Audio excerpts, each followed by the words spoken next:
Alors aujourd'hui je reviens près de vous pour vous parler des cheveux. Alors cette vidéo-ci sera sur les masques. Je vais vous parler des masques que j'ai utilisés cette année et l'année dernière. Alors on va commencer, une fois n'est pas coutume, par des produits de grande surface qui coûtent pas cher et qui sont très facilement accessibles, à savoir les Garnier Ultra Doux.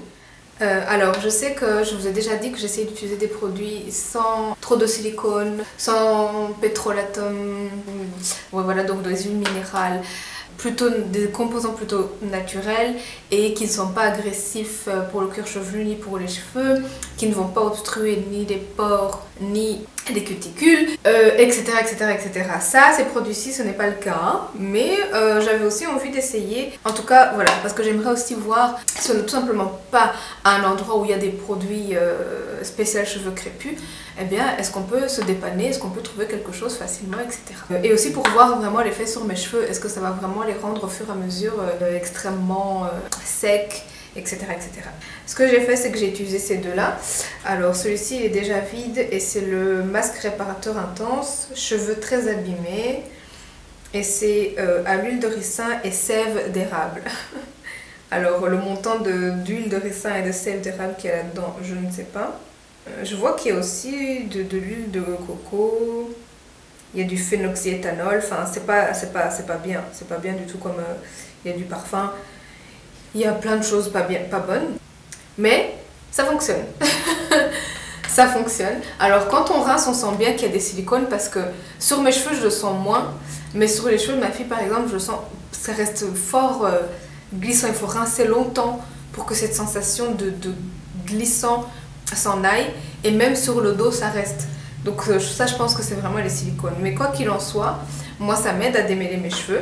Et aussi les cheveux de ma fille. Elle, c'était vraiment une ou deux fois pour essayer, mais j'ai presque... Voilà, je n'utilise pas ça très souvent sur elle. Et moi, j'ai vraiment testé. Celui-ci, il est vide. Je vais vous montrer d'ailleurs. Celui-ci, il est vide. Et alors, c'est 300 ml. Celui-là, il est presque fini. Et c'est des grandes... comment est-ce qu'on dit? Ah, c'est une bonne taille. Moi, j'ai aimé parce que ça aide à démêler les cheveux. Alors, ce que je faisais, c'est que j'ai utilisé en pré-poux. Comme je ne fais plus de bain d'huile, durant toute l'année 2018, j'ai pas fait un seul bain d'huile. Et j'ai maltraité mes cheveux en 2018, vraiment beaucoup maltraité mes cheveux. Je ne les réhydratais pas au milieu de la semaine. J'avais toujours les cheveux soit lâchés, soit en chignon. Enfin bon, c'était vraiment catastrophique. Et donc quand j'arrivais au shampoing, mes cheveux étaient dans un état mais pitoyable et je ne pouvais pas mettre directement le shampoing comme ça. Et donc ce que je faisais, c'est que je mouillais d'abord et j'utilisais donc l'un de ces masques là. Et puis j'appliquais le shampoing sur des cheveux qui ont déjà été un petit peu déagglomérés et que j'ai laissé aussi tomber aussi les cheveux morts, parce que les cheveux morts en fait ils restent dedans. Parce que j'ai les cheveux très bouclés, donc crépus. Les cheveux morts ne tombent pas au sol, ils restent dedans tant que je fais pas de soins. Et c'est ça en fait qui crée aussi des nœuds. Et donc voilà, moi j'ai bien aimé. Je ne sais pas si on utilise ça pendant 5 ans ou 10 ans ce que ça va donner. Il y a vraiment beaucoup de silicone, je le sens je le sens au toucher. Donc je ne conseillerais pas d'utiliser que ça. Mais de temps en temps, voilà, pour se dépanner. Moi je dis un grand oui au masque de Garnier Ultra Doux pour se dépanner. Voilà, moi ça m'a pas... C'est pas en une fois que les cheveux vont mourir. Non, c'est pas ça. J'ai aussi, alors ça c'est en préparant la vidéo, en préparant les produits, que je me suis rendu compte que j'avais le S.I.M. Hydration Elation. Ça fait, je pense exactement 1 an que je l'ai. Et je l'ai pas fini, je pense que je l'ai oublié. Je pense qu'il avait absolument rien de spécial ce masque. Je ne peux rien en dire. Ce que je vais faire, c'est que je vais faire un effort de le réutiliser. Et je referai une petite aparté dans une prochaine vidéo. Mais je pense que ça ne valait pas le prix. Enfin, j'en suis même sûre de toute façon, de manière générale, la marque S.I.M. Je parlerai aussi de la crème S.I.M. Ce sont des produits qui coûtent cher et qui ne sont pas particulièrement efficaces. Ils ne sont pas non plus... je vais pas me plaindre parce qu'il n'y a rien à se plaindre. Hein, ça m'a pas abîmé les cheveux, ça m'a pas rendu les cheveux secs, ça m'a pas cassé les cheveux, mais ça ne fait rien non plus d'extraordinaire sur les cheveux quoi. Et j'avais le sentiment aussi qu'il fallait en utiliser beaucoup. La crème pareil, la crème, je vous montrerai quand je parlerai des crèmes, là on parle des masques. Mais voilà, en tout cas SAM, le masque, franchement passez votre chemin, ça coûte cher et c'est pas extraordinaire. J'ai essayé le Shea Moisture Manuka Honey et Mafura Oil, l'hydratation intense. Alors c'est le seul masque que j'ai utilisé, enfin le deuxième, donc le premier que j'ai utilisé, que j'ai adoré, c'est le Deep Conditioning.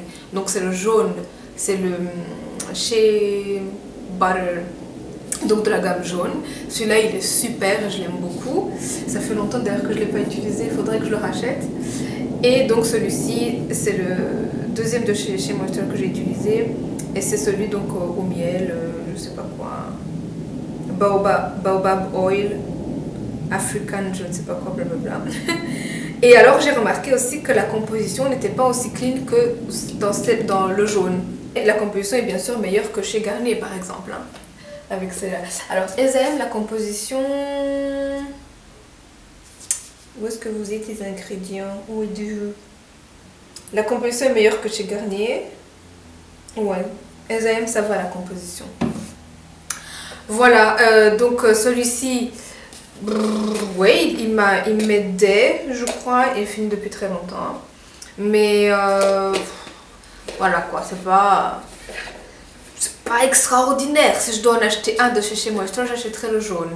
Celui-ci, on sent qu'il y a du miel parce qu'il y a un effet comme collant. Par exemple, le jaune, si je rince pas très bien, si je rince pas à fond, eh ben c'est pas grave. Je l'ai même des fois utilisé en crème, je pense, ce masque-là. Non, c'est l'après-shampoing que j'utilise en crème.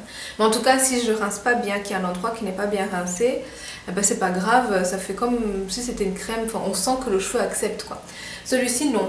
Quand il y avait un endroit que j'avais pas bien rincé, ben, je devais retourner sous l'eau. Je ne sais pas comment expliquer cette sensation. Voilà. Et il n'est pas mauvais, mais c'est pas... Je pense pas que ce soit super pour mon type de cheveux. Je dirais peut-être pour des cheveux frisés mais pas crépus. Donc pour résumer, moi ce que j'ai aimé et la bonne surprise, c'est les Garnier Ultra Doux. Même si c'est une très mauvaise composition, mais voilà, ils sont accessibles. La contenance est vraiment super, c'est pas cher. Et de temps en temps, pour utiliser ça, de temps en temps, eh ben, ça fonctionne très bien parce que ça démêle vraiment très très bien les cheveux. Et voilà, c'est super. Moi j'étais agréablement surprise en tout cas pour ce que c'est. Et alors, le Shea Moisture bof, mais pas mauvais, je l'ai quand même utilisé, voilà, pas mauvais, mais rien d'exceptionnel quoi. Sachant que les produits Shea Moisture ça coûte aussi quand même. Et le SAM, alors là on oublie, je l'ai carrément oublié, je l'ai même pas fini, ce truc je viens de le retrouver. Et de toute façon, de manière générale, je suis assez déçue de la marque SAM.